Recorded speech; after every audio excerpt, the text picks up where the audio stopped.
Construction சைட்ல ஒரு நாய் இருந்தது. பெரிய பில்டிங் எழுப்புற இடம். சிமெண்ட் ஸ்மெல், அயன் சவுண்ட், டெய்லியும் மெஷின் நாய்ஸ். இந்த இடத்துல அந்த நாய் மட்டும் எப்பவும் இருக்கும். காலையில ஒர்க்கர்ஸ் வருவாங்க. லஞ்ச் டைம்ல அவங்க சாப்பிட்றப்போ மிச்சம் இருக்கிறத நாய்க்கு கொடுப்பாங்க. கொஞ்சம் சிரிப்பு, கொஞ்சம் கம்பெனி. நைட் ஆகும்போது எல்லாரும் வீட்டுக்கு போவாங்க. ஆனா இந்த நாய் மட்டும் சைட்ல தான் இருக்கும். ஏன் தெரியுமா? செக்யூரிட்டி.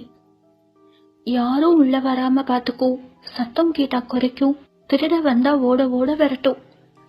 மழை வந்தாலும் குளிர் அடிச்சாலும் இந்த நாய் சைட்டை விட்டு போகல. நாள் போகுது, மாசம் போகுது, பில்டிங் கம்ப்ளீட் ஆகுது. Paint, glass, final inspection, last day. Workers எல்லாரும் லாஸ்ட் டைம் சாப்பிடுறாங்க, போட்டோ எடுக்கிறாங்க, ஹாப்பியா சிரிக்கிறாங்க.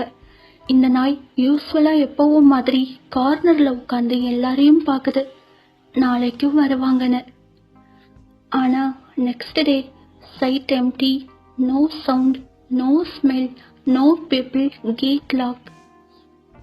இந்த நாய் காலையிலே எழுந்து கேட் பக்கம் போகுது, வெயிட் பண்ணுது. ஆஃப்டர்நூன், ஈவினிங், நைட் யாரும் வரல. நெக்ஸ்ட் டே, அடுத்த நாள், அடுத்த வாரம் இந்த நாய் அதே இடத்துல தான். Building ready, people moving, new life start.